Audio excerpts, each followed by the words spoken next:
¿Qué tal? ¿Cómo están? Sean bienvenidos una vez más a este podcast de Witromanía. Gracias por asistir a este capítulo de Emprendedor a Emprendedor.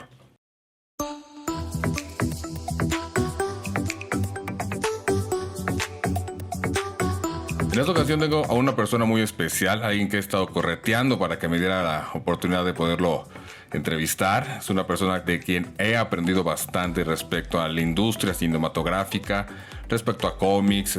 Es valiosa su información hoy día en los medios de comunicación, en internet. Él es crítico de cine, series de televisión, es analista de cómics. Ha trabajado para varias revistas, periódicos como el Revista Empire, Playboy, entre otras. Es colaborador, si no mal recuerdo, es de los Rotten Tomatoes, coordinador de un canal, codirector del canal y página web de hoy día que son importantes respecto al cine y críticas, que es YouRocket. Ya también se ha vuelto podcaster y es una persona que me da mucho tener aquí con nosotros. Él es Jesús Chavarría, y conocido en el mundo del internet como el Chava Líder. ¿Cómo estás? Muchas gracias por la presentación y pues sí, hay que darle por todos lados. Yo nada más aclararía que no es Rotten Tomatoes, que colaboro con Tomatazos. Ah, es Tomatazos, sí tienes razón. Bueno, sí, Rotten Tomatoes es el concepto estadounidense. Estadounidense, claro. Pero sí, bueno. ahí andamos y yo con mucho gusto. Digo, luego es complicado, los tiempos se saturan. Pero pues aquí estamos, ¿no? Siempre con gusto para platicar y compartir y yo te agradezco además pues todos tus comentarios, ¿no? No, pues a ti por darnos la oportunidad de que nos puedas compartir tu conocimiento para mucha gente que está emprendiendo a lo mejor en esta industria y quiera conocer cómo es este mundo. Por cierto, ¿también fuiste o sigues trabajando en el teatro? Sí, ahorita ya tiene rato que no hago cosas de teatro. En realidad yo estudié la carrera de teatro en la Facultad de Filosofía y Letras de la UNAM y estuve haciendo teatro bastante tiempo. Yo me fui al área de dirección, aunque siempre estuve tomando algunas asignaturas del área de actuación también ahí en Filosofía y Letras, pero me fui al área de dirección y estuve dirigiendo teatro un buen tiempo. Lo último que hice en realidad fue actuar en una obra, en un montaje de una amiga, Araceli Rebollo se llama ella, que es maestra universitaria de teatro y productora y demás. Fue lo último que hice de teatro, ahorita ya tiene rato que no hago, pero sí, allá anduvimos en el teatro. Ah, perfecto, excelente. Entonces sí te involucraste bastante en el ámbito de... ¿Y cómo es ese mundo adentro del teatro? ¿Sí es complicado, como luego algunos dicen? Pues sí, por supuesto, ¿no? Digo, hay cosas que uno ya, con el tiempo te das cuenta que parecieran ser el estado natural, aunque habría que meditar mucho si debería ser así. Pero pues yo desde que empecé a estudiar teatro, que me involucré con lo que tenía que ver con el teatro, pues el teatro siempre ha estado en crisis, ¿no? Sí, claro. Entonces pareciera que es su estado natural. Es complicado como todas las ramas del arte, sobre todo cuando tiene más esas pretensiones que solo el entretenimiento, es un poco como lo que le pasa al cine. De hecho, yo estudié después la carrera de comunicación precisamente porque quería yo buscar algunos espacios para escribir críticas sobre teatro, ¿no? Entonces, eso ya no sucedió nunca, pero sí era complicado, te digo, como siempre, los sistemas de apoyo a lo que tiene que ver con el arte, más allá de que tienen que ser revisados, ¿no? Yo, como les decía, siempre, igual que los apoyos que se dan en el cine, siempre es muy mala noticia cuando hay un recorte a la cuestión cultural o a la cuestión del arte, pero sí tenían que ser revisados, ¿no? Me parece que todos tenían que ser revisados, tanto los del cine como los del teatro. De pronto, a mí me parece que dentro de lo que es el teatro en México, es increíble que directores que son ya veteranos, que son considerados los pilares del teatro en México, pues sigan haciendo montajes y proyectos con dinero del INBA, con dinero de la UNAM, con dinero que debería estar destinado a los jóvenes, ¿no? A primeras y segundas propuestas. Sin embargo, pues así se da, y entonces pues por lo que tendría que revisarse, porque aquellos que son ya estos supuestos pilares del teatro, que quizás en la cuestión creativa no se puede poner en duda, pero sí en la cuestión de tener un ambiente cultural próspero, porque pues no han sido capaces, ¿no?, de lograr interesar al sector privado en sus proyectos, entonces siguen consumiendo los recursos que deberían estar destinados a los jóvenes, y eso pues no es posible. Por eso eso pasa en el cine.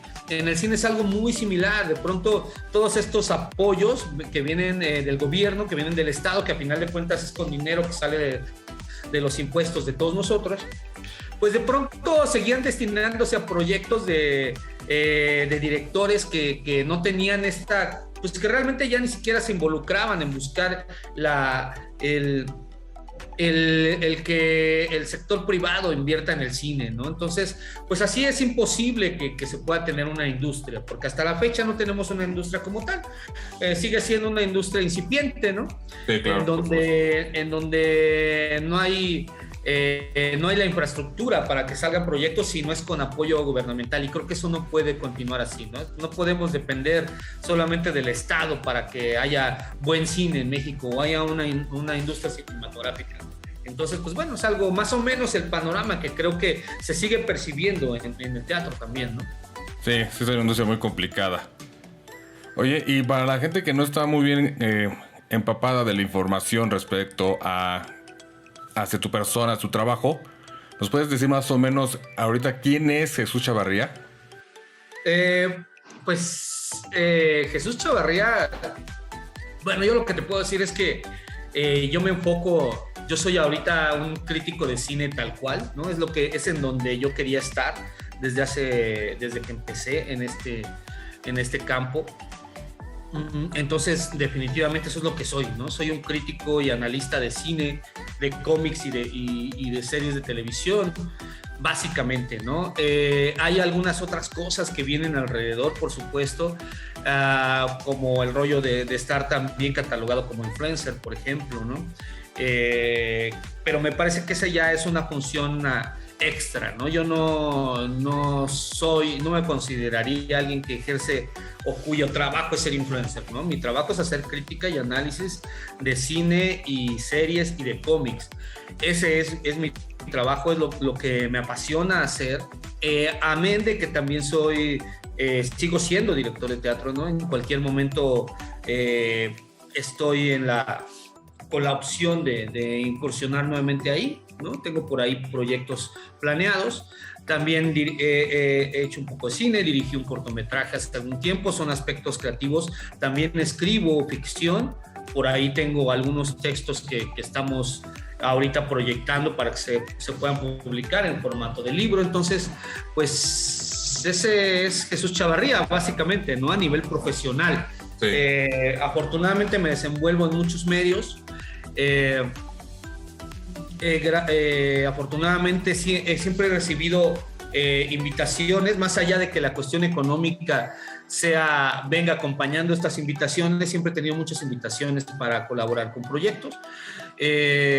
Me considero alguien que todo el tiempo está generando, ¿no? Que todo el tiempo está produciendo. Yo no sé si ese sea el sentido de la vida, pero al menos el que yo le he encontrado y el que yo he entendido es que uno viene aquí a hacer cosas, ¿no? A producir cosas.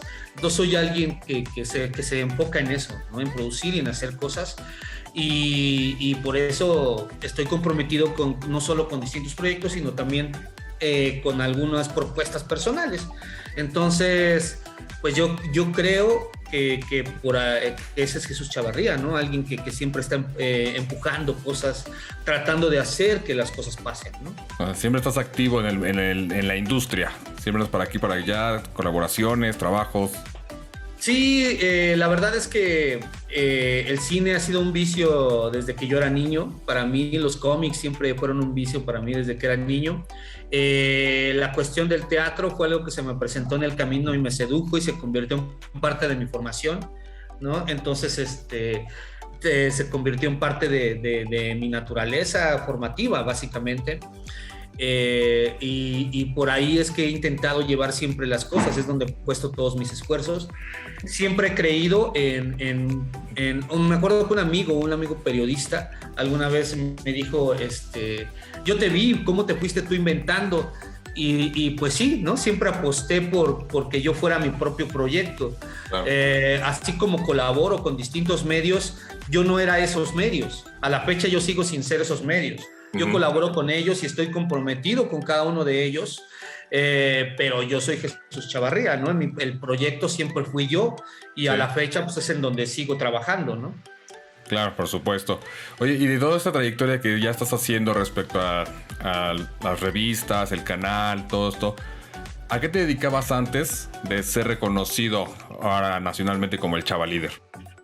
No, pues era director de teatro, ¿no? Amén de que tenía otros trabajos, sobre todo cuando era estudiante. Yo soy alguien que, pues, la verdad es que le sufría con la cuestión económica. Mis papás, pues, siempre me dieron lo más que ellos pudieron. Y gracias a ellos también me pude encaminar al campo profesional, pero obviamente tampoco nunca abundó el dinero, ¿no? Entonces yo siempre estudié en escuelas de gobierno. Yo estudié yo nací en la Ciudad de México y hasta que terminé la primaria estuve viviendo en la Ciudad de México. Después nos mudamos al Estado de México, ahí estudié la secundaria, ¿no? Y después estudié en el CCH Naucalpan, ¿no? Fue donde me encaminé a la UNAM, ¿no? Yo soy universitario y luego estudié las dos carreras en filosofía y letras primero y en ciencias políticas después. Y pues durante todo ese tiempo yo lo que hacía, mientras era estudiante, pues trabajaba, yo trabajé de cantinero, yo trabajé de algunos ratos de mesero, incluso estuve manejando un taxi durante un mes más o menos, nunca me salieron las cuentas, entonces por eso lo dejé. Yo trabajé grabando eventos, ¿no? Para una empresa, entonces me mandaban a grabar todo tipo de eventos, sobre todo eventos sociales, pero a veces también había como conferencias de ciencia y cosas así. Y pues así, eso es lo que hacía, a veces lo hacía los fines de semana, ¿no? Para poder seguir yendo a la escuela entre semana. Y después, ya cuando estaba haciendo teatro, también estuve dando clases de teatro en preparatoria, en una secundaria también en algún momento. Y pues me dediqué a hacer montajes de teatro, trabajar actuando en algunos proyectos, en algunos montajes de distintos tipos. Por ahí estuve presentando, por ejemplo, un Don Juan Tenorio alguna vez, una versión de Don Juan Tenorio. Por ahí estuvo una obra que dirigió Jiménez Cacho, que se llamaba, Daniel Jiménez Cacho, y se llamaba Un placer contagioso, por ejemplo, ¿no? Estuve en varios proyectos de ese tipo, hasta que pues empecé a adentrarme en lo que tenía que ver con el análisis cinematográfico y ahí fue donde ya surgió con el tiempo lo del Chava Líder, ¿no? Ah, ok. O sea, tu trabajo te empezó a llevar a todo esto del Chava Líder. Pues sí, la verdad es que fue algo que surgió, digamos, de manera incidental, por así decirlo, ¿no? Yo cuando, pues, o sea, te digo, cuando empecé a estudiar comunicación, bueno, cuando yo entré a estudiar teatro primero, pues para todos era muy evidente que todas mis referencias tenían que ver con el cine, que yo estaba enviciado con el cine. Pero en el teatro lo que te enseñan es que todas las referencias valen, todas las referencias tienes que ponerles muchísima atención. Todo te sirve para la cuestión creativa. Entonces era ir a conciertos, era ir a exposiciones y yo seguía yendo al cine y consumiendo libros porque leía mucho. Y muchas revistas también leía, sobre todo de cine, algunas españolas, algunas las que había aquí en México. Y aparte en la UNAM tienes todo, ¿no? Tienes para ir a todas estas cosas. Ahí yo además estudiaba en plena ciudad universitaria. Entonces, pues por ahí empecé a hacer cosas y de pronto cuando llegué a la carrera de comunicación, para todos aquellos que estaban enfocándose en el ramo periodístico era muy evidente otra vez que la mayoría de las cosas de las que yo hablaba todo tenía que ver con cine. Entonces de ahí es que me invitaron a hacer precisamente, de hecho, un programa de radio, por ahí un programa que era de estos estudiantiles en la Facultad de Ciencias en la UNAM. Y de ahí me invitaron a otro proyecto de radio ya más profesional. Y entonces yo empecé a ver posibilidades, ver opciones. y entré a hacer prensa, entré a trabajar en una revista, analizando de hecho series de animación. Eran básicamente lo que hacía, pero de ahí me fui abarcando también las secciones de cine, de ahí me invitaron a otras revistas a hablar de cine, escribir de series, de anime, de cómics. Y en realidad yo nunca había pensado en la televisión, ¿no? Yo nunca, esta era mi meta, pero de manera incidental. Yo les platicaba que la televisión llegó obviamente con Telehit. Mi carnal, Christoph, tenía media hora diaria en Telehit, entonces él abarcó distintos temas para estos programas. Uno tenía que ver con cine, otro tenía que ver con sexo, otro tenía que ver con ocurrencias, ¿no? Así, entonces se le ocurrió hacer el de cine, y al productor, que en ese entonces era Vicente Escalante, pues se le ocurrió llamar a los directores de cada una de las revistas que estaban publicando en ese momento. Yo en ese momento estaba publicando mi primera revista de cine, ¿no? Era yo el editor.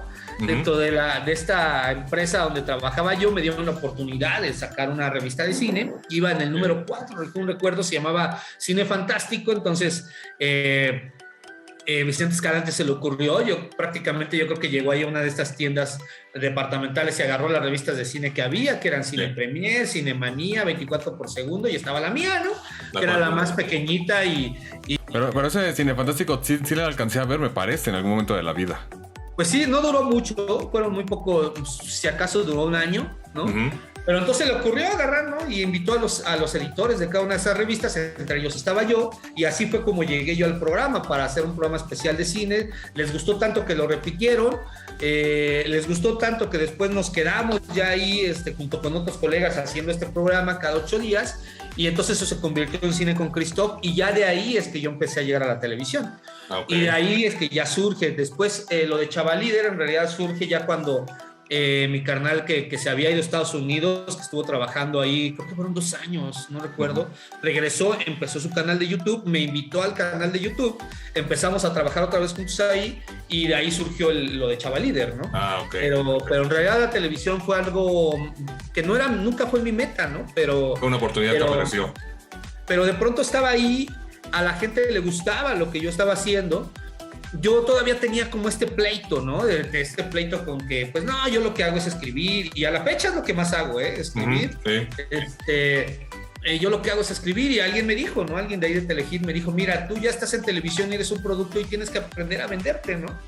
Y la verdad es que ahí fue uno de los momentos clave en mi trayectoria profesional, porque entonces empecé a entender que todo representa posibilidades, ¿no? Y no tienes que cerrarte ni estar ni aferrarte a las cosas como las conociste, ¿no? Entonces yo entendí eso, me quedó muy claro que todo representa posibilidades. Si te interesan y te van a hacer crecer, pues debes aprovecharlas y tienes que verlas así, no con miedo, ¿no? No como... Claro. Entonces así me encontré con la televisión, y después viene este boom con las redes sociales, y nuevamente mi visión es la misma, ¿no? Es de, bueno, esto al contrario de lo que quizás muchos colegas, porque se da muchos colegas piensan con respecto a las redes sociales, y le preocupa lo que dicen los influencers, los youtubers, y que bla, bla, bla. Pues yo entendí que nuevamente las redes sociales son posibilidades, ¿no? Y yo lo que me interesa es que mientras más gente vea mi trabajo, mejor. Para eso lo hago. Sí, claro, por supuesto. Y si para eso sirven las redes sociales, pues hay que trabajar en ellas. Y entonces así es como surge este rollo, ¿no? Oye, ya estabas hablando de todo el desarrollo que empezaste a trabajar, donde no pensabas, todos los procesos que has llevado. Pero antes de entrar a todos esos proyectos, ¿cómo surgió el amor hacia el cine y el teatro? ¿Qué fue lo que te llamó la atención para entrar? No, bueno, eso tiene que ver, pues te digo que desde que era niño, ¿no? Esta historia la he platicado yo creo que cientos de veces. A lo mejor alguien por ahí ya la escuchó. Pero pues yo me crié con la televisión, ¿no? En mi casa, con mis papás. Desde que era niño, pues lo que había era la televisión, y cuando era posible ir al cine, ¿no? Entonces, afortunadamente, al menos para mí, en casa no había restricciones de horarios con la televisión. yo podía ver la televisión todo el tiempo que quisiera mientras yo estuviera cumpliendo con mis tareas y la escuela. Yo era muy niño, ¿no? Yo estaba en la primaria, yo creo cuando empecé a hacer mucho más conciencia de este rollo, y lo que hacía era ver mucha televisión. Pero pues obviamente solo teníamos televisión abierta, ¿no? En ese entonces creo que ni la televisión por cable realmente existía. Después llegó, pero tampoco la tuvimos muy pronto. Entonces, sí, yo lo que veía era televisión abierta, y a eso de las 11 de la noche ya no había nada, ¿no? Sí, entonces, pues, lo que hacía era buscar qué canales seguían transmitiendo señal, y entre ellos estaba TV UNAM, estaba Tiempo de la Filmoteca. Lo recuerdo muy bien, y pasaban muchas películas ahí viejas y de todos los tipos, y yo lo que hacía era ver esas películas con tal de seguir viendo televisión, ¿no? Sí, entonces, de lo que había entonces. Para mí el cine era lo normal, ¿no? Pasándomela viendo películas que pasaban en televisión, viendo en la madrugada películas que yo les digo que en ese entonces vi películas como por ejemplo el Salario del Miedo, que es una película francesa que es muy muy buena, pues yo la descubrí en ese entonces, ¿no? En la televisión, en Tiempo de Filmoteca, y me acuerdo que ahí fue donde vi una de las películas que para mí en ese entonces fueron de terror, que fue la película de Los Olvidados, de Luis Buñuel. En mis pesadillas, después de haber visto esa película, que pues, a esa edad no tenía que haberla visto, aparecía esta imagen, ¿no? Del Jaibo ahí, ¿no? Esta imagen del chavo muerto abajo de la cama, en mi cabeza se quedó, y eran mis momentos más terroríficos de la infancia. Sí. Y al mismo tiempo, pues te digo, mi papá era impresor. Entonces siempre había, la verdad, libros en la casa, porque en su empresa pues, se imprimían, entre otras cosas, libros, y él siempre llevaba algunas de las muestras, ¿no? Entonces siempre había libros, pero también en el sindicato que tenían los impresores, que no sé si todavía exista, estaba allá atrás del Metro Hidalgo, cerca del Panteón que está por ahí, tenían muchos servicios para los trabajadores. Entre ellos había peluquería, y había una sala de cine allá adentro. Y había funciones de cine gratis para las familias de los trabajadores. Entonces yo recuerdo mucho salir de la escuela, que mi mamá pasaba por mi hermano y por mí, y nos íbamos ahí al cine, y ya por la tarde mi papá saliendo del trabajo llegaba y nos alcanzaba, y ya agarrábamos el metro o el camión, lo que hubiera, de regreso a casa, ¿no? Vivíamos en ese entonces en la colonia Guadalupe Tepeyac. Entonces para mí era también normal estar yendo al cine cada 8 días, ¿no? Porque era gratis, ¿no? Entonces, y veíamos películas obviamente muy viejas, ¿no? Que pasaban películas de estreno. Entonces nuevamente ahí vi películas que quizás no eran como para mi edad, pero pues yo me la pasaba muy bien. Entonces para mí era maravilloso, ¿no? Para mí el cine era viajar a otros mundos, era hacer explotar la imaginación. De las películas que vi en ese entonces, me acuerdo, está la del Botín de los Valientes, ¿no? Que según, ahorita no tengo el dato exacto, pero según yo sale Lee Marvin y Clint Eastwood. Y vi la del Maratón de la Muerte. Recuerdo mucho esos escenarios de las calles, y Dustin Hoffman corriendo para escapar, ¿no? Y Laurence Olivier, que era el gran villano.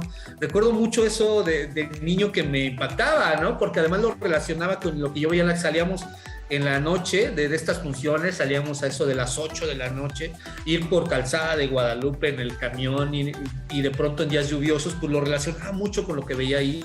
Sí, claro. Me impactaba mucho estos universos.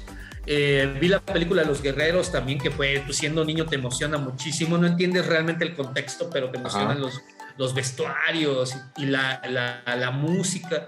Entonces, pues de ahí el cine para mí se convirtió en parte de mi lenguaje cotidiano, ¿no?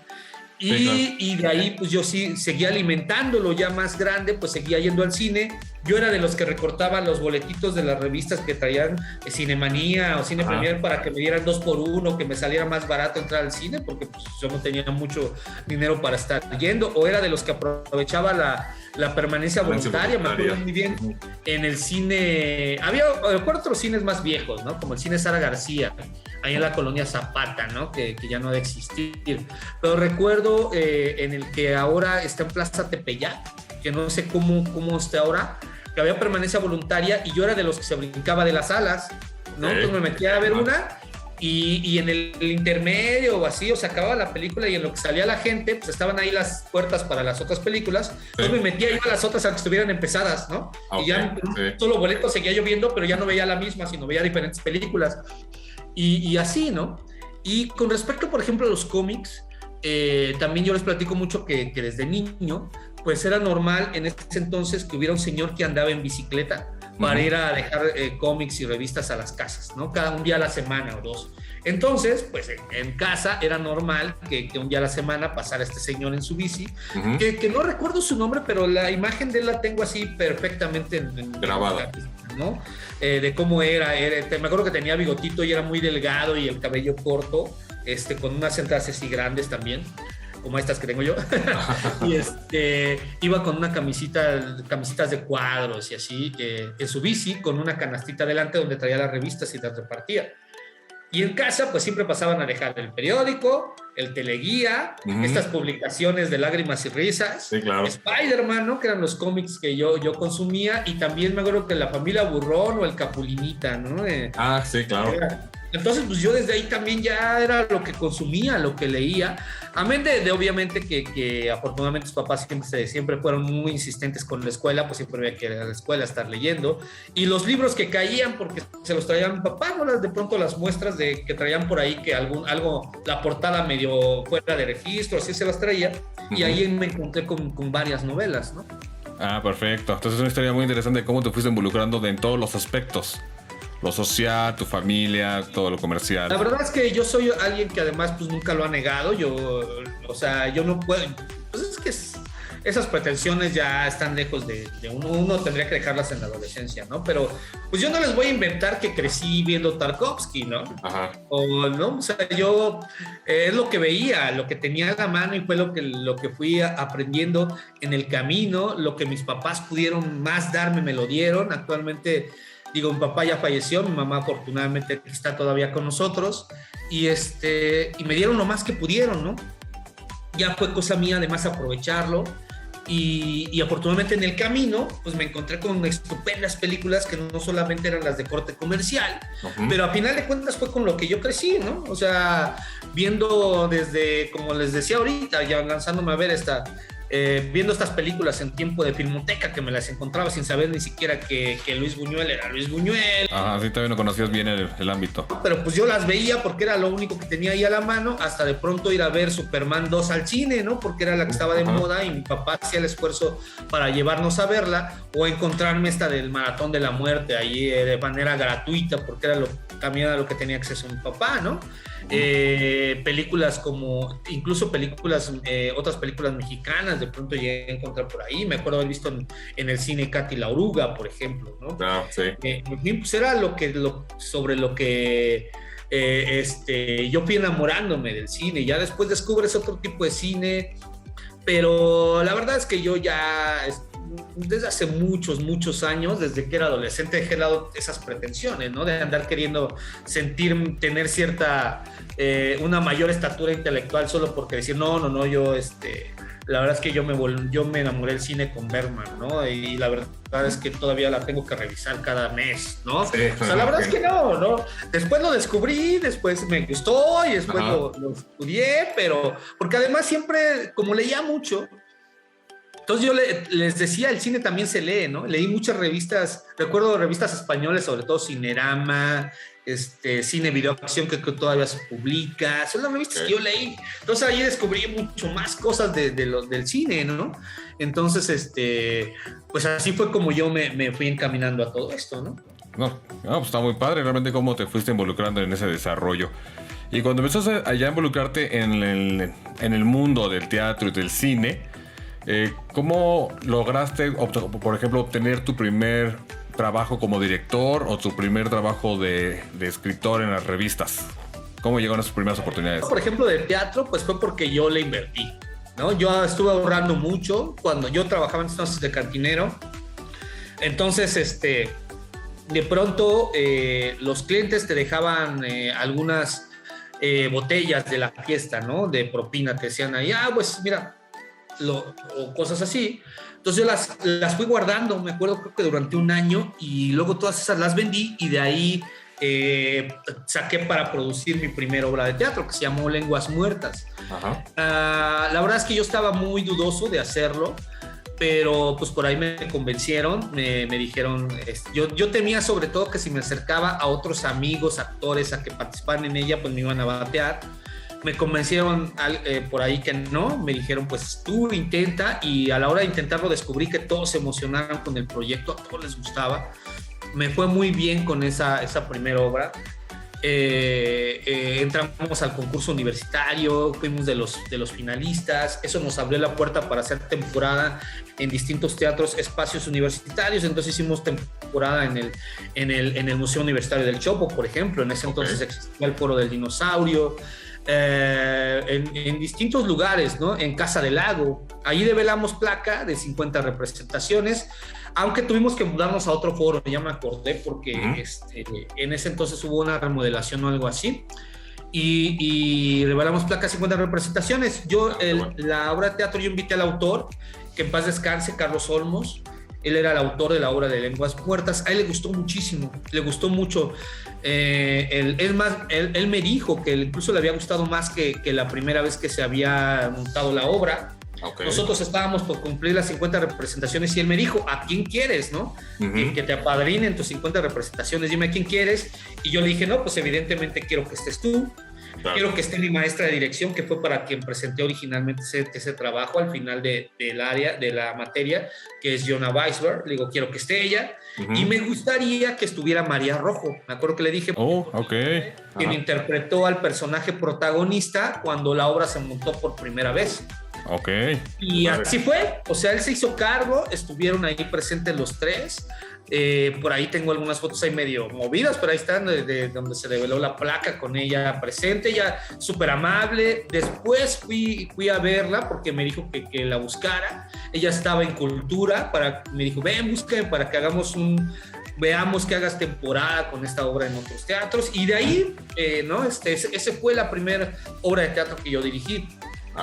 En ese entonces, pues actuó gente que a la fecha yo aprecio mucho, ¿no? Compañeros de mi generación de la facultad, Olivia Barrera, por ejemplo, que da clases a nivel universitario y sigue produciendo teatro. Alejandra Marín, otra muy querida amiga y actriz, Eoli de Rojo, en fin. Isis García, que sigue produciendo teatro, son gente que estuvieron en ese proyecto. Juan de Dios Rat, también lo recuerdo. Sí. Y que luego pues se ligaron con otras obras que ya tuve oportunidad de dirigir. La última que hasta la fecha he dirigido fue Sanatorium Shakespeare. Esta obra pues ya fue producida por dos buenos amigos, por Isis García y David Erce. Ellos se hicieron cargo de la producción. Adaptamos varios textos de Shakespeare, entre mi otra amiga, la que mencionaba yo hace rato, Araceli Rebollo. Y pues esa pues también nos fue muy, muy bien. Tuvimos varias temporadas, también la presentamos en el Chopo, en el Teatro Carlos Lazo también se presentó, en el Foro Lenin, ¿no? Allí por Insurgentes también estuvo. Y en esa obra también actúan muy, muy queridos amigos.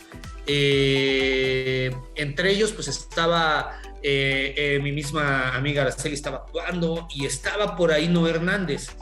Ahí fue donde yo lo conocí, ¿no? Un muy buen amigo, hoy un muy querido amigo.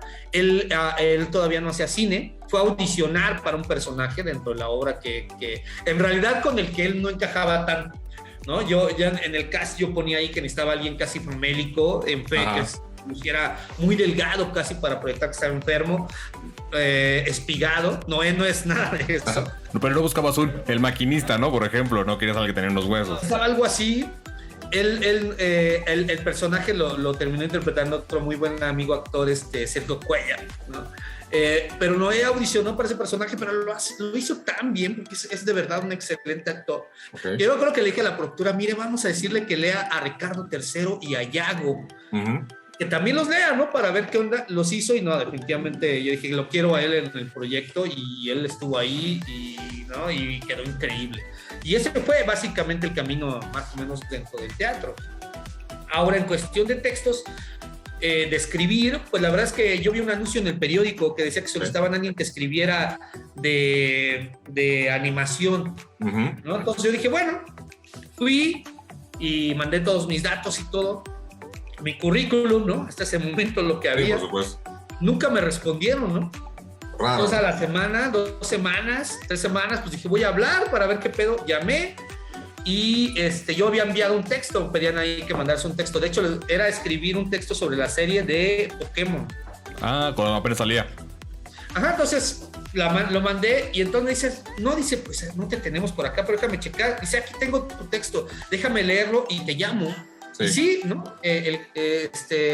Miguel se llama quien estaba a cargo en ese entonces y me llamó, me dice, ya leí tu texto y es bueno. Dice, pues mira, tenemos una junta en 3 días para los nuevos colaboradores. Cáele y ya para que te integres, ¿no? Y dije, bueno, yo le caí. La verdad es que ahí fue donde me enteré que el anime se llamaba Anime, ¿no? Que para mí eran caricaturas. Okay. Era una revista especializada en animación japonesa y pues ahí empecé a escribir. Afortunadamente les gustaba lo que yo hacía, les llamaba mucho la atención y otros colegas que tenían ahí editando sus propias revistas me invitaron a colaborar con ellos y de ahí empecé a brincar a otros proyectos. Uno de ellos es un muy querido amigo, Mario Monroy, igual que Ángel Hernández, son muy queridos amigos ellos. Ellos me invitaron a colaborar con sus revistas que en ese momento publicaban.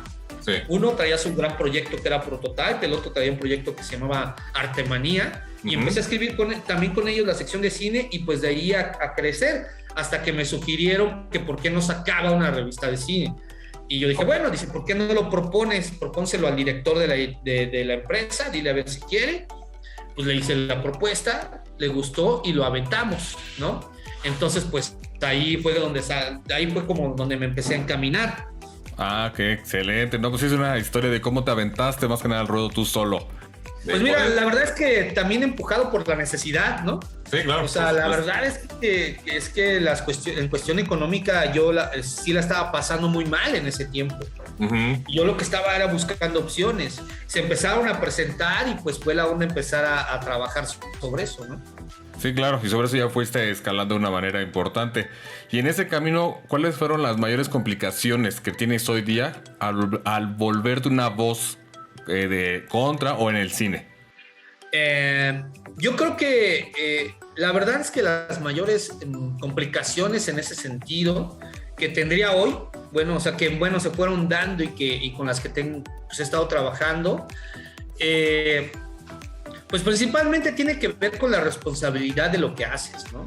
Okay. Yo soy alguien que supongo que por la generación a la que pertenezco y el entorno en el que me desenvolví, pues yo era alguien que siempre evitaba tener que cargar con la responsabilidad de decirle qué hacer a alguien o cómo hacer las cosas, ¿no? Por ahí teníamos un dicho entre los amigos cuando éramos adolescentes que era así como de, bueno, pues con trabajo me sé cuidar, yo menos voy a poder cuidar a alguien, ¿no? Ajá. ¿Qué tú creces como la generación X? Pues tú crees con la consigna de que tienes que ser alguien en la vida, esa es la frase que más escuchas, que tienes que escoger, que tienes que elegir, que tienes que hablar. Entonces, cuando empecé a desarrollarme en el ámbito profesional, empiezas a darte cuenta que tienes que comprometerte con las cosas que te gustan, ¿no? Pero esto trae, pues ahora sí que un gran poder trae grandes responsabilidades, entonces empiezas tú a convertirte en ejemplo de muchas otras personas, sí, claro. en una referencia, en lo que tú dices, entonces pues tienes que todo el tiempo empezar a reflexionar sobre quién eres y cómo estás haciendo las cosas, ¿no? Entonces, en mi caso, pues obviamente empecé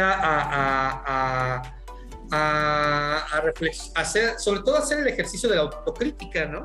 Sí. Todo el tiempo tienes que estar tú pensando en, bueno, estas cosas que están ahorita están saliendo mal, ¿por qué?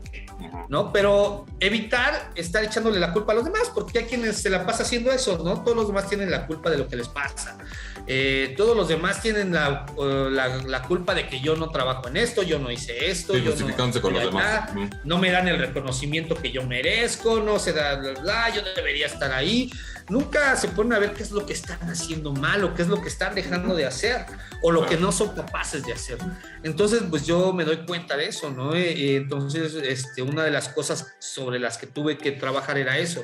Todo el tiempo, primero pensar, ¿no? A ver ¿por qué esto no está funcionando? A ver qué es lo que estoy haciendo mal o qué es lo que estoy dejando de hacer. Trabajar sobre esto.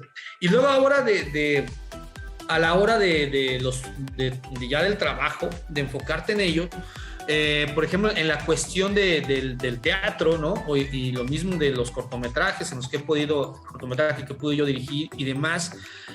Y amén de lo que son los proyectos editoriales y dentro de la crítica y demás, pues tienes que entender que lo más importante es el producto que estás ofreciendo, no tus egos, ¿no? No quién habló más, no quién participó más hoy, no a quién están llamándole más, no quién me habló feo, a cuál me miró mal. Todo eso no importa, ¿no? Lo que importa es eso. O tampoco buscar culpables, ¿no? Porque siempre es de, es que él hizo no sé qué, no está haciendo nada, sino más bien, bueno, olvídate de eso y enfócate en resolver, ¿no? Aprender eso, aprender que lo que importa es lo que vas a dar y cómo resolverlo. Y no los egos que hay alrededor. No trabajas para eso, sino trabajas para lo que vas a transmitir. Y en cuestión editorial y de la crítica, yo les decía que hay compromisos importantes. Uh-huh. El primero, obviamente, es contigo mismo. Decir la verdad, ¿no? Sí. Decir realmente lo que piensas de lo que estás hablando. Tratar de ser lo más objetivo posible. Porque hay críticos que te dicen, no, la crítica es completamente subjetiva y no, claro que no. O sea, obviamente nunca vas a ser completamente objetivo, como nadie es completamente bueno, ni nadie es perfecto, etc. No. Pero tienes que buscar serlo. No puedes agarrar y decir, la crítica es subjetiva, entonces ya me olvido del rigor, ¿no? Uh-huh. Pues tienes que ser riguroso y tienes que tratar de ser objetivo en la medida de lo posible, lo más que puedes. Es un ejercicio diario, así como el deportista todo el día está trabajando para ir en contra del envejecimiento físico que todos tenemos que sufrir. Sabemos que es inevitable, pero ellos están luchando todos los días por ir contra eso. Así el crítico, ¿no? Tiene que estar luchando todos los días por ser lo más objetivo posible. Y entonces, pues ahí viene el primer compromiso, ¿no? Ser honesto contigo mismo y decir lo que realmente piensas de las cosas, lo que es tu análisis. Y saberlo separar de tus gustos personales, porque una cosa es lo que te gusta y otra cosa es lo que te da el análisis, ¿no? Una película puede ser excelente, pero no necesariamente te tiene que gustar. Claro. Y una película te puede gustar mucho, pero no necesariamente por eso es una maravilla, ¿no? Uh-huh. Entonces, sí. Ese sería como el primer compromiso. Después, el compromiso es con quien te lee, con quien te consume, con quien te escucha. Tienes que ser honesto con ellos. Ese es tu trabajo, no porque me están ofreciendo ir al junket de la nueva película de Steven Spielberg, pues yo ya no puedo hablar mal de la película porque me invitaron, o sea, pues, ¿no? O sea, tu compromiso es para decirle a la gente la verdad, sí, ¿no? Claro, eso por quedar bien. De que te den las entrevistas, de que te den eso. Tu compromiso cuando te invitan a una función de prensa, cuando esas cosas, es hablar de la película. Claro. Ya si hablas... si el producto es bueno o malo o funciona o no, esa es otra historia y tendrás que decir la verdad, pero tu compromiso cuando es todo esto es solo darle el espacio. No estás comprometido a hablar a fuerzas bien de eso, ¿no? No, porque si ellos están invitando, también están como que arriesgados a la crítica que tú puedas dar, claro, respecto, ¿no? Saben a qué. Sí, o sea, no es para que, no, pues es que me trataron re bien y me dieron palomitas, pues entonces no puedo hablar mal de ella, ¿no? No, pues la película si falla. Mi compromiso cuando hacen eso es solo darles el espacio. Sí, claro, porque te dicen estos ideales. Uh-huh. Dedicarles mi tiempo. Entonces, ese es el otro compromiso. El otro compromiso, obviamente, lo tienes con la empresa con la que trabajas, ¿no? Y es lo que yo les decía, por eso es que las redes sociales se vuelven importantes. Yo no puedo agarrar ahorita y mandar una crítica y ya, la mandé y sentarme en mi casita, tomarme una cervecita y ya, uh-huh. Dentro de 8 días mando la otra y ya, no. Mi compromiso es que yo la mando, ellos la publican y yo la comparto, le hago ruido, le digo a la gente, miren, aquí está, porque si no en un mes me van a llamar y me van a decir, ¿qué crees? Pues el periódico ya no funciona, ya quebró, pues bye, muchas gracias, ¿no? Sí, por supuesto, sí, lógica. Tienes ese tercer compromiso. En prioridades está ese como tercer compromiso. Y creo que el cuarto, que siempre les digo, es opcional, pero es el de la gestión cultural, ¿no? Es decir, que si tú sabes que hay ese otro tipo de cine, que es tipo de cine con propuesta, arriesgado, que vale la pena que la gente lo vea, pero que no tiene el aparato comercial detrás, uh-huh. Pues yo al menos yo sí tomo ese compromiso, ¿no? De que ese proyecto, entonces, esas películas, tengo que hablar de ese cine, pero para eso también sigo hablando del otro. O sea, yo les decía, yo sé que el cine comercial, el cine de superhéroes está acá arriba, sí. Está avasalla, ¿no? Pero yo lo que voy a hacer no es tirarle de piedras a eso, uh-huh. para el otro cine que está acá abajo, para buscar tirarlo y que todo esté a la altura de este, no. Lo que voy a hacer es hablar de este también, pero de este también para subirlo y ponerlo a la misma altura. Claro. ¿no? Y que la gente también lo conozca. ¿no? Y ese es como un poco el compromiso que uno tiene. Si no, pues me quedo aquí en mi agujero, hablándole a la misma gente, a esa misma que ya sabe que existe ese cine, ese otro cine que es muy buen cine, pues me la voy a pasar hablándole solo a ellos, ¿no? Y los de acá nunca sabrán, porque yo no soy capaz de hablarles de ese otro cine o lo desprecio.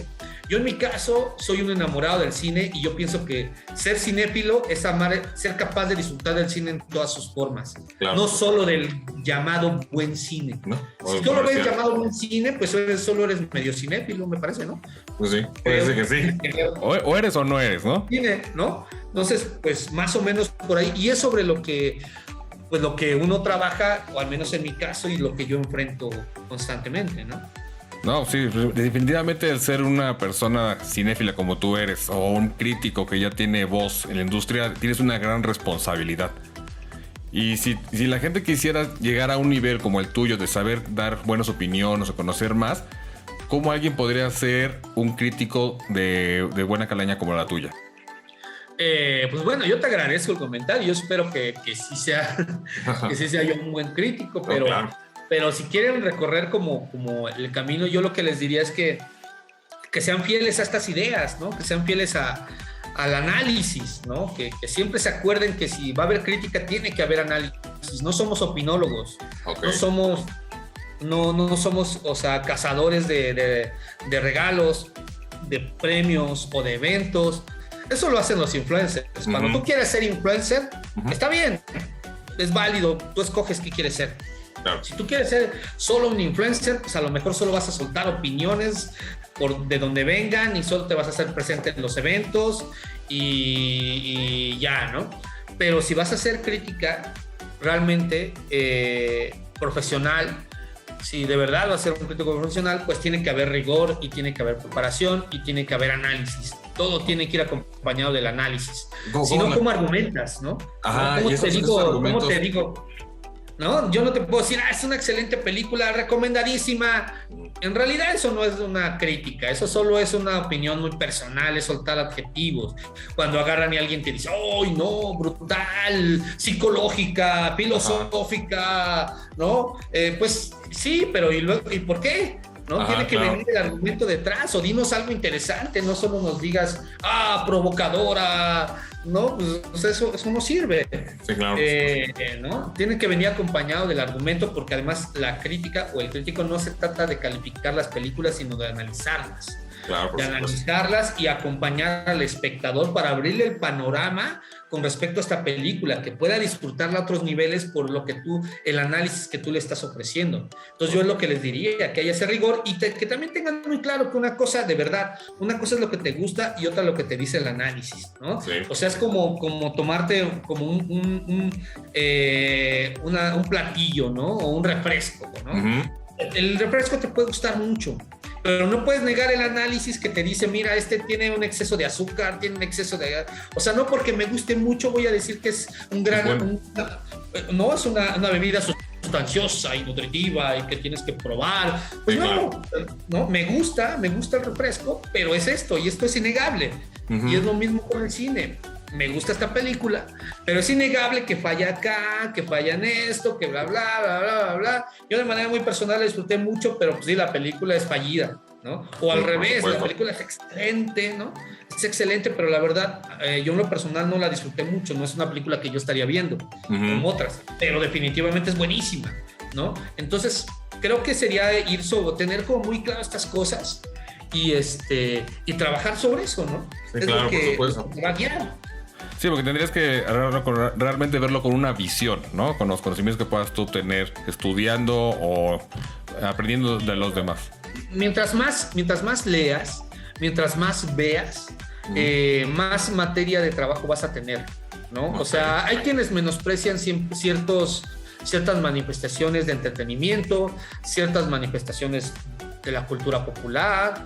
Yo creo que, como me dijo alguna vez un maestro en la Facultad de Ciencias Políticas, allá fue donde dijo eso, diciendo, mira, todo es factible de análisis, ¿no?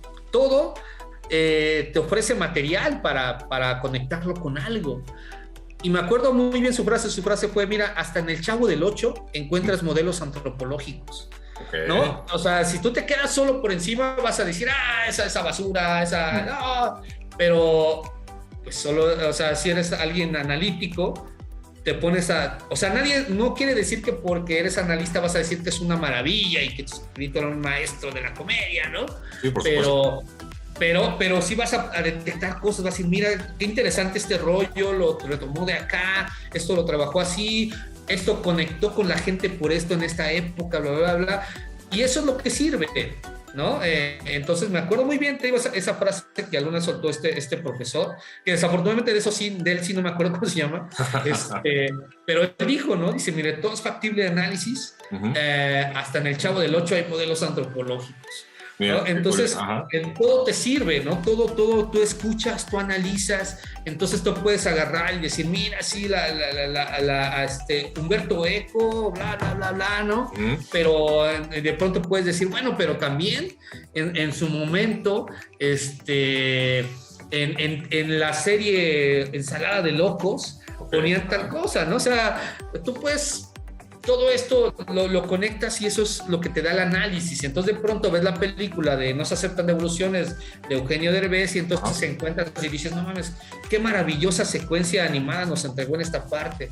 Y luego dices, oye, Hugo Stiglitz, pero además al final conecta con Rosa Gloria Chagoyán y ¿sabes quién es Rosa Gloria Chagoyán? Y dices, claro, él está haciendo un movimiento muy inteligente para conectar con la cultura popular, haciendo la referencia a Lola la Trailera, porque, o sea, hay razones para todo este tipo de cosas, ¿no? Sí, claro. Así como de pronto te puedes poner a conectar las referencias en las películas de Marvel y dices, bueno, pues aquí en esta película le está haciendo referencia al cómic, ¿no? O WandaVision, cuando todo el mundo hablaba de que de House of M es la referencia y tú dices, no, la referencia es Vision Quest, que lo escribió John Byrne, ¿no? O sea, todo es factible, ¿no? De análisis, todo te sirve. Mientras más leas, mientras más veas, mientras más estudias las cosas, pues vas a tener mayor conocimiento para analizarlas y ampliar el espectro y disfrutarlas a muchísimos niveles, que creo que a final de cuentas esas son todas las expresiones de entretenimiento y de arte, ¿no? Claro, llenarte y disfrutarlas a plenitud, ¿no? Sí, definitivamente, te doy toda la razón, porque la gente no puede llegar nada más a dar una opinión nada más porque sí, si no está involucrado en este trabajo. Sí, o sea, simplemente, yo les decía, por ejemplo, Los Simpson, para muchos, sus primeros acercamientos a manifestaciones artísticas, culturales e intelectuales fueron a través de Los Simpson. Claro, que tal vez si eres un niño no las detectas, pero a lo mejor te llama la atención alguna y dices, ¿por qué habrá dicho esto? ¿No? O sea, ¿de dónde sacaron este poema, este relato del cuervo, ¿no? De Nunca Más. Ah, claro, ¿no? Sí. Y a lo mejor es la primera vez que lo descubres, ¿no? Tú no conocías a Edgar Allan Poe y dices, mira, Edgar Allan Poe, aquí hacen la referencia. Sí, y después de ahí se lo lleva a realmente a... ¿no? Entonces, pero si tú agarras y menosprecias a Los Simpson, pues entonces te estás perdiendo de algo bien interesante y que puede llevarte a otras cosas. Yo, por ejemplo, cuando yo estaba dando clases de secundaria, ya hacíamos el programa Telehit y uno de los morros se me acercó y me dice, oye, ¿tú qué hablas de cine ahí en Telehit? ¿Nos recomiendas ir a ver la de Troya, esta película con Brad Pitt y Eric Bana? Ajá. Y yo les decía, digo, pues sí, vayan a verla, no pasa nada. Digo, la película es espectacular. De hecho, tiene unas secuencias de combate de una tensión muy bien llevada. Sí. El personaje que interpreta Eric Bana es excelente. Digo, y aunque es sumamente comercial y también es tergiversa muchas cosas, digo, yo les recomiendo que no se la, pues tampoco yo les recomiendo que se permitan verla, pero lo que yo sí les diría es que no se queden solo en ella, que esto les sirva de pretexto para acercarse a la fuente, a de dónde sacaron todo esto, sí, a que lean la Eneida, ¿no? A que lean la Ilíada, y entonces se van a dar cuenta. Eso es lo que debemos hacer, si a ti te interesa y te gusta, ¿no? Porque también si no te gusta, pues tampoco es obligación, ¿no? Para los que hablamos de cine, yo creo que sí es obligación. Yo les decía, nadie tiene la obligación de ser experto en cine. ¿no? Los que tenemos la obligación de serlo somos nosotros que nos dedicamos a esto. Claro, por supuesto. ¿No? La gente en general, pues si no le gusta el cine, pues no, es su decisión en eso. Gusto, claro. No tenemos que criticarlos y estigmatizarlos y no puede ser, ¿no? Nunca ha sido a la Cineteca, ¿cómo? ¿No? Ajá, sí. No, pues o sea, cada quien, ¿no? Pero lo que sí yo siempre le recomendaba a los alumnos y demás, les decía, no se queden con la primera referencia. Si ustedes van a ver esta película, investiguen qué hay detrás, a dónde los lleva y van a entender muchas cosas. Y van a conocer otras que ni se imaginaban, ¿no? Por ejemplo, los que criticaban el Batman de Christian Bale, yo les decía, lo criticaban porque decían, dice, pero además sus peleas están bien chafas, pues, con los codos y las rodillas, y yo les decía, miren, ¿no? Hay un cómic que se llama Los Días de la Bestia, de Batman, y en él pelea con una especie de agente de la KGB. Y ahí Batman se da cuenta de que tiene desventaja porque el otro pelea más sucio. Utiliza las rodillas, los codos, y él mismo lo menciona.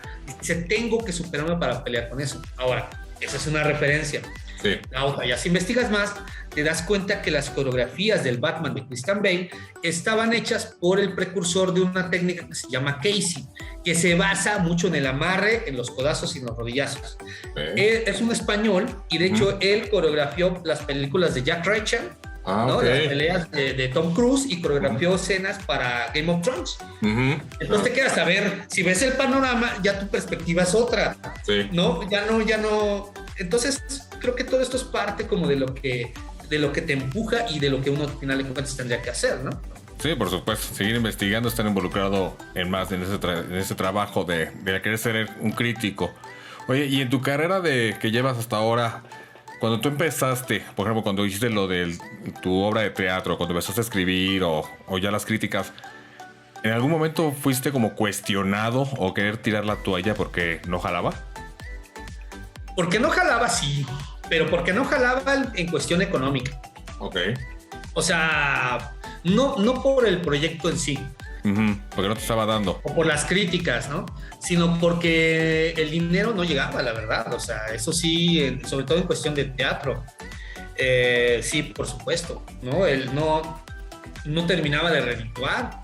Entonces yo te puedo decir que yo, en mi primera obra yo no gané nada, ¿no? Lo que invertí se fue y yo no gané absolutamente nada. Pero por las críticas no, porque... sobre todo porque cuando tú empiezas a estudiar teatro, una de las primeras cosas que aprendes es precisamente a que tienes que ser criticado y esperas que seas criticado. Sí, por supuesto, tienes que esperar el golpe. Si son buenas o malas, eso es aparte, pero tú eso es lo que quieres, que la gente lo vea y que los especialistas o que se dedican a hablar de eso hablen de ella. Eso lo aprendes, y además tú en realidad quieres que si ven algo mal realmente te lo digan. Yo lo que he visto es que de pronto en el cine los directores son de piel muy delgadita, ¿no? No les pueden decir nada porque se empiezan a justificar o lo toman personal, y no es nada personal. Sí. En teatro lo que te enseñan es eso, a recibir críticas, y si son buenas o malas, eso es aparte.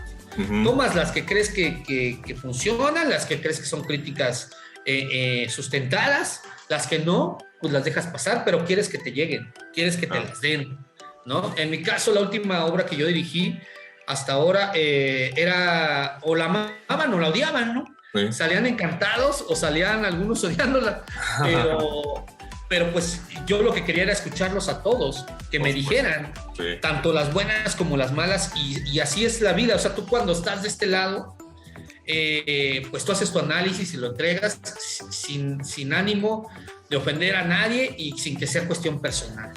Cuando estás del otro lado, que yo he estado también en ese otro lado, pues las quieres recibir y las recibes como lo que son, no como una cuestión personal, sino como una crítica a tu trabajo, y es lo que te va a ayudar a crecer, tanto lo bueno como lo malo, ¿no? Las críticas que llegan te van a servir. Si alguien ve que no funcionó, algo que quedó mal, algo que le molestó, algo que bla, todo eso te va a servir para que tú crezcas, lo analices, ¿no? Te enriquece. Entonces, en ese sentido, mi formación teatral me ha ayudado muchísimo, ¿no? Afortunadamente, digo, con mi primera obra, sobre todo, todas las críticas realmente eran buenas y alguna que otra señalaba cuestiones que sí ciertamente habría que corregir y lo intenté hacer, ¿no? Llega un momento en que la tienes que soltar, ¿no? Sí. Que ya la obra dices, bueno, yo ya hasta aquí. Me acuerdo que cuando fue nuestra temporada en el Teatro Carlos Lazo, yo ya no llegaba antes de la obra, ¿no? Llegaba a la función unos 10 minutos antes de que empezara por cualquier imprevisto. Ni siquiera pasaba yo a ver a los actores, me quedaba en las butacas. Al final los iba yo a ver y los saludaba, les hacía un par de comentarios, pero ya la obra era libre, ¿no? Porque pues así tiene que ser, la tienes que dejar en algún momento. Pero recuerdo que con eso pasó con la primera obra. Y con la última, la verdad es que sí había quienes, te digo, la amaban, no la odiaban, pero la verdad es que eran más los que la amaban y era muy emocionante. Sí, por supuesto. Entonces, ¿no? Y en lo que se refiere, por ejemplo, al cortometraje que dirigí, que se lo pueden ver ahí en mi canal de YouTube, se llama Femme Fatale, pues también siempre fue muy bien recibido para lo que era en ese entonces. Además era un trabajo más bien estudiantil, ¿no? Y todos los comentarios fueron muy buenos. Yo lo veo y a pesar de que hay cosas que me gustaría haberle agregado o mejorado, lo descubro también muy logrado en muchas cosas y me deja muy satisfecho. Entonces pues aprendes, ¿no? Ese tipo de cosas y así vas por la vida también, y creo que es lo que uno hace, al menos es lo que yo hago como crítico, ¿no? No, bastante bien haberte levantado después de que esperabas algo malo y terminó resultando mucho mejor. Sí, mucho mejor, ¿no? Y en esa trayectoria que ya tienes ahorita, ¿cuál consideras tú que es tu mayor fracaso y tu mayor logro en tu carrera? Mi mayor fracaso, yo creo que es el haber perdido tiempo, ¿no? Yo creo que hubo un momento en que perdí el tiempo, debí haber trabajado mucho más, sobre todo cuando empecé dentro de la crítica de cine.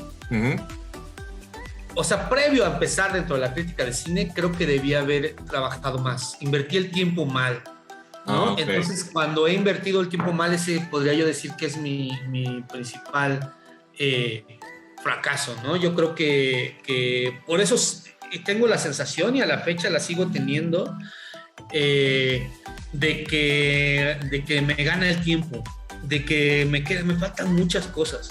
Okay. Pero tiene que ver con que en algún momento hice conciencia de que lo desperdicié, ¿no? Entonces, creo que ese podría yo considerar que es el mayor fracaso, el no haber invertido el tiempo mejor en algún momento, ¿no? Claro.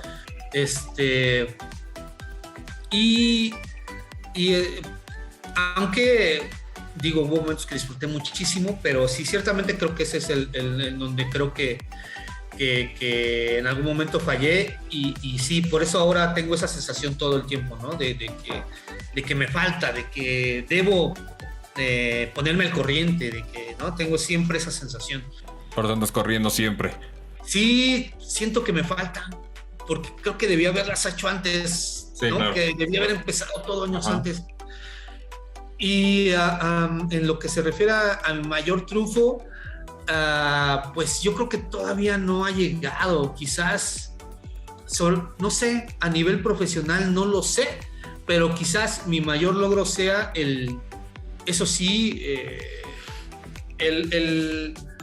dedicarme a lo que más me gusta, ¿no? Okay. Creo que en la vida no todos tenemos esa oportunidad. Y actualmente, pues a nivel profesional, aunque siento que todavía hay, no sé, estoy buscando lograr más cosas, ¿no? Trabajando para que sucedan más cosas, pero digamos que a nivel profesional quizás mi mayor satisfacción es esa, ¿no? El saber que logré dedicarme a hacer lo que más me gusta. ¿Qué es lo que importa? ¿No? Que ese es mi trabajo, vivo de hacer lo que más me gusta, ¿no? Entonces, lo que me apasiona. Y en algunos momentos, y sobre todo porque en algunos momentos pensé que eso ya no iba a suceder, ¿no? Okay. En muchos momentos de mi vida llegué a pensar que ya no sucedería. Y hasta hasta ahorita, pues ahí estamos, ¿no? Entonces, creo que eso es lo que yo podría considerar ahorita, ¿no? Dentro de cómo estoy o en el momento en el que estoy, ¿no? Sí, hasta ahorita, hasta el día de hoy que estamos grabando, ese es lo que te ha sentido orgulloso de llegar a este... Sí, ¿no? O sea, creo que sí. Pues bueno, seguimos buscando cosas, ¿no? Haciendo cosas, trabajando claro, cosas. por supuesto. Ahora, ya casi vamos a acabar. Tú como ya estando en esta industria, envuelto y empapado, ¿cuál consideras que es el error más común que hace la gente cuando quiere emprender dentro de la industria del teatro, del cine, de las revistas? Cuando quieren como emprender, o sea... Ajá, sí, la gente cuando quiere emprender en hacer una película fallan en esto, o escribir en esto. Yo lo que pienso que de pronto quizás uno de los principales errores creo que es la falta de enfoque. Okay. Es decir, no tienen en claro el objetivo y no se enfocan en él, ¿no? Como que van mucho en el aire. Yo creo que para, o sea, un punto clave es saber hacia dónde quieres llevarlo, saber adaptarte en el camino, pero mantener los objetivos claros. Y aparte la constancia, ¿no? Esto es de todos los días. Ok, no lo puedes dejar nada más para el fin de semana. Ajá, o sea, no, si no es yo hoy hago, mañana hago, pasado mañana vuelvo a hacer y lo sigues haciendo, porque en el momento en que te detienes, es cuando llegan los puntos flojos dentro de tu proyecto, ¿no? Yo creo que ese sería quizás uno de los principales puntos. La otra, pues es el acomodarte, ¿no? Claro. Yo creo que no debes terminar nunca de sentirte totalmente, de dejarte llevar por el apapacho, okay, ¿no? De que te están consintiendo demasiado y acomodarte y sentarte y pensar que ya está ahí. He visto muchos casos, recientemente por ahí uno en específico de alguien pues que se sentía que estaba en el, ¿no? Ya en el pináculo, estaba, ¿no? En un medio muy reconocido. Era el único medio realmente donde había estado. Ajá. Pero él sentía, ¿no? Como que estaba en esa parte, se tomaba muchas libertades, etcétera. De pronto, ahora la pandemia pues replanteó todo. El medio venía en una transición y la pandemia ha terminado como por llevarlo al hoyo y ahora está en no sé qué hacer, ¿no? Okay. Y entonces aquel que criticaba a los youtubers, aquel que criticaba a los influencers, ¿no? Que se daba el lujo de poner tweets de pronto que decían, me acuerdo uno en específico hace un par de años, dijo, todavía estoy a tiempo, empezando el año en enero, de poner mis influencers favoritos y ponía una lista con nadie, ¿no? Okay. Era una clara provocación, eres alguien que se daba el lujo de hacer esas cosas y pues bueno, ahora lo ves abriendo su canal de YouTube. Ajá. Ahora lo ves. Entonces, creo que ese es el principal error también, ¿no? Que de pronto no te dejes apapachar y no creas que ya lo tienes todo, ¿no? Sí, porque te suben a un tabique y ya se marean, ¿no? Sí, exacto, ¿no? Y sucede en cualquier momento, ¿no? Generalmente es cuando eres muy joven, pero pasa en cualquier momento. Entonces, siempre debes estar como al pendiente de cuando te estén cantando las sirenas, ¿no? Claro, por supuesto. Siempre estar enfocado al camino, digamos, correcto, por así llamarlo entre comillas. Y ser fiel a todo esto, lo que te comentaba, ¿no? Yo les decía, otra de las cosas que siempre les repito, ¿no? Es tratar de hacer lo mejor posible con tu trabajo, pero siempre manteniéndote fiel a tus ideas, para que realmente seas tú, o sea, que ese trabajo no te consuma y no termines también frivolizándolo al final de cuentas. Claro, sí, totalmente de acuerdo contigo. Oye, ¿y qué película, libro o serie es la que te inspira para seguir en tu carrera, en tu trabajo? Película, libro o serie. Fíjate que de serie no podría decir alguna, la verdad. Hay muchas que me gustan, obviamente, pero que me inspiren, pues no lo creo. De películas, no sé. Hay películas que me gustan muchísimo. O que digas, siempre que veo esta me inspira a hacer tal trabajo. Pues fíjate que no sé específicamente, pero sí podría decir que que tal vez esta película siempre todo el mundo sabe que es una de mis películas favoritas. Y ahorita precisamente de lo que hablábamos, yo la conectaría con eso, es la de Punto de Quiebra, ¿no? Okay. Es la disyuntiva que enfrenta Johnny Utah, ¿no? A la hora que conoce a Body y que le plantea, le hace conocer lo que es la libertad. Claro. Pero se proyecta en él y lo que ve es que a final de cuentas Body es libre, pero a costa de todos, incluyendo de sus propios amigos, ¿no? No tiene límites, es capaz de, con tal de ser libre, ¿no? Lo sacrifican, y él se debate entre eso y el deber, y termina decidiendo el hacer las cosas correctas, ¿no? Decide hacer lo correcto, pese a que conoce todo esto, él está del otro lado.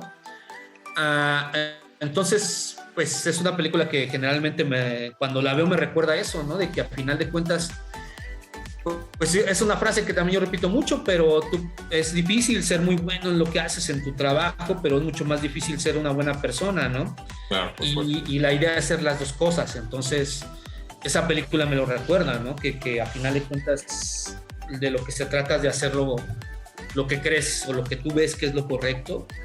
Más allá de ser libre, que es algo importantísimo, ¿no? Es algo que en mi adolescencia y por la generación a la que yo pertenezco siempre busqué, ¿no?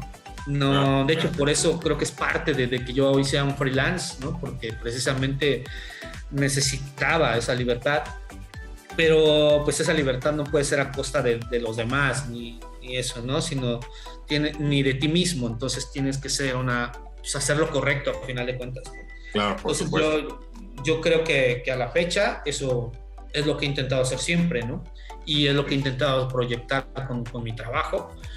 Y al menos creo que eso ha redundado en pues las grandes alianzas que tengo en el medio, ¿no? Que tengo también la fortuna no solo de dedicarme a hacer lo que más me gusta, sino de hacerlo y compartirlo con gente a quien quiero mucho, ¿no? Entonces, amistades muy fuertes, ¿no? A Christoph lo conocen, ¿no? Claramente saben que la relación que él y yo tenemos y hemos trabajado tantos años, pero tengo otros amigos, por ejemplo Julio López de Canal 22, ¿no? Y así, ¿no? Muchos cómplices. Entonces, pues creo que sería esta película, ¿no? Ahorita es la que me viene además a la mente, ¿no? Sí, pero se presta a lo que dices, precisamente eso. Oye, y ya para concluir, ¿cuál es un consejo o frase que te hayan dado que se te haya grabado siempre en la mente? Que se me haya grabado en la mente. Que para continuar con tu trabajo, con tu estilo de crítica. Con mi estilo de vida, la crítica, etcétera. Pues yo creo que alguien por ahí, mira, hay un libro que es uno de mis libros favoritos, es de Michael Marshall Smith y se llama Clones. Ahí hay un momento, hay dos momentos claves, por lo menos para mí. Es una película de ciencia ficción y un libro de ciencia ficción, y que de hecho de ahí se piratean prácticamente toda la historia de la película que hizo La Isla, ¿no? Michael Bay. Se llama Clones. Estaba catalogada en su momento como la Blade Runner de los 90, ¿no? Pero ahí hay dos momentos claves. Uno es cuando él habla de su infancia, el protagonista, y dice que alguna vez fue con su mamá a la playa y que él quería un helado y su mamá no tenía dinero para comprarlo y le dijo que no se lo podía comprar, pero haciendo un esfuerzo pues busca y aún así no puede. Pero hay un señor ya grande, viejito, él platica en la historia, que se acerca a él y él le compra el helado y va y se sienta con él, y entonces el niño está muy enojado y le dice: cuando yo crezca me voy a comprar todos los helados que yo quiera. Y el señor le dice: sí, entiendo, pero sí hazlo, ¿no? Dice: yo cuando era niño también me pasó algo muy similar y yo quería mucho una manzana cubierta de miel, ¿no? Y no me la pudieron comprar, y yo dije: cuando crezca me voy a comprar todas las que yo quiera. Dice: pero nunca lo hice, crecí, trabajé y ahora ya no puedo morder las manzanas, ¿no? Le dice a él: nunca no dejes de hacerlo cuando crezcas, y nunca dejes que nadie te diga que mereces menos de lo que tú crees que mereces, ¿no? Y me parece que es así una frase clave, ¿no? En la vida. Claro, por supuesto, es muy buena. Nunca aceptes menos de lo que tú crees que te mereces, ¿no? Uh-huh. Y la otra, pues es cuando él habla de su hija, ¿no? Él decía que él no era, el personaje no era como la mejor persona cuando era joven, tuvo una hija, pero él decía que cuando ella nació, las cosas cambiaron porque tú mucho de lo que eres va en función de cómo te ven los demás, de Ajá. cómo te hacen verte a ti mismo, Ok. ¿no? Entonces, dice, cuando ella me ve, me hace sentir que soy el hombre más importante, ¿no? O más grande, ¿no? Uh-huh. Por ahí alguien alguna vez me dijo, dice, ojalá te dieras cuenta cómo te vemos los demás, ¿no? Y una amiga, precisamente mi amiga Araceli Rebollo, una vez me dijo, tú lo que provocas en la vida, dice, tú creas expectativas en la gente y no te das cuenta. Te conocen y les empiezas a crear expectativas, Ok, ¿no? sí. Deberías darte cuenta de eso. Entonces, cuando conectas todo eso, pues sí son frases que te hacen te ve importante, porque la verdad es que sí, si haces consciente eso, te das cuenta de que quizás puedes dar más de lo que tú crees que das. Ajá, de acuerdo. Y es algo que me ha reforzado mi esposa, ¿no? Con quien Uh-huh. recién nos casamos, y es alguien que constantemente me lo dice. Dice, es que tú no terminas de valorar, de darte cuenta todo lo que vales. Sí. Es muy difícil, ¿no? Yo soy alguien que, te digo, tiene mucho que ver que vengo de una generación que se le marcaron muchas cosas. Éramos la generación X, éramos una generación muy enojada con el mundo y con lo que nos pedían, ¿no? Entonces de pronto cargas con todas esas cosas, pero son frases que en lo personal a mí se me han quedado, y a la fecha pues trato de acordarme lo más posible de ellas, ¿no? Para llevarlas a cabo constantemente, ¿no? Oye, por cierto, ya pasó un tiempo, pero sí quería felicitarte por tu boda, haciendo este pequeño paréntesis. Muchas gracias. ¿No? Y también estaba viendo que eres fan de la NFL. ¿A qué equipo le vas? Yo le voy a Indianapolis, de los Colts, okay. ¿no? Sobre todo, obviamente de la época de Peyton Manning, Uh-huh. pero antes me gustaba mucho cuando estaba Jim Harbaugh, ¿no? Ok, sí. Y también la época de Marvin Harrison, etcétera. Sí, yo soy de Indianapolis, pero pues ya tenemos un rato sin protagonizar, ¿no? Pues sí, desde que se fue él, ya se fueron para abajo. Antes eran de terror y ahora ya ni quien nos acuerda de ellos. Entonces Perfecto, ahorita pues sí disfruto del fútbol americano y ya me ando saboreando el Super Bowl. No, pues Pero pues ya nada más es por la fiesta y por el deporte por sí mismo, ¿no? Sí, claro. Perfecto. Oye, y ya para el cierre, ¿en dónde la gente te puede encontrar? ¿Dónde te puedes seguir? ¿Dónde puedes conocer de tus actividades, aprender de ti? La verdad es que es muy fácil. Ya es que soy muy activo en redes sociales, entonces ahí me pueden encontrar en el Twitter, ¿no? En el Twitter siempre les estoy compartiendo todo lo que hago, todo lo que escribo. En el Instagram, ¿no? En Instagram siempre les estoy compartiendo cosas. Está el canal de YouTube de YouRocket. Uh-huh. Dense una vuelta por allá. Ahorita hacemos muchos episodios en vivo. Okay. Este miércoles tenemos el en vivo porque ahorita estamos haciendo una transmisión en vivo para analizar cada episodio nuevo de Book of Boba de Disney Plus. Ajá. Entonces, pero estamos haciendo muchos en vivos. Cáiganle por allá. También estamos en Kawaii, en TikTok, ahí subiendo videitos con pequeñas críticas de cine o algunas otras cosas. Y ahorita pues tenemos lo del Cineclub, porque tenemos una escuela, se llama Casas Bank. Esa escuela se organizan muchos cursos de cine, se prepara mucho a los aspirantes a las escuelas de cine, y por supuesto también tenemos un cineclub. Hoy hay un cineclub al rato, y es todos los lunes, ¿no? Uh-huh. Es gratuito. Busquen ahí en Facebook Casas Bank y ahí van a encontrar todos los datos. Es gratuito, todos los lunes nada más se registran y están directores. Cada semana hay un director o un cinefotógrafo, un guionista platicando de lo que es el cine, amén de la oferta que hay de cursos. Y pues bueno, por ahí me encuentran. No soy nada difícil, la verdad. No, es muy fácil soy muy fácil de contactar y de localizar. A veces el tiempo es el que me gana, ¿no? Entonces luego no puedo estar platicando mucho, pero ahí estoy. No soy tan difícil de encontrar. Perfecto, Jesús.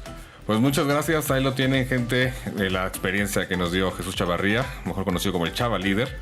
Nos dio sus expectativas, sus conocimientos, espero que lo hayan disfrutado, que hayan aprendido varios detalles que nos dio. Muchas gracias, Jesús, por tu tiempo. No, al contrario, Oscar, la verdad es que yo siempre agradezco que me tomen en cuenta, ¿no? Yo aquí estoy, de verdad me siento más que afortunado, ¿no? De cómo se acercan para que podamos platicar o lo que yo les pueda compartir y que les pueda ser útil. De verdad, muchas gracias por tomarme en cuenta y por todos aquellos, ¿no? que han estado aquí atentos de la charla. Así es. Muchísimas gracias. Así mucha gente, muchas gracias por haber escuchado este podcast. No esperen más y que tengan un buen día.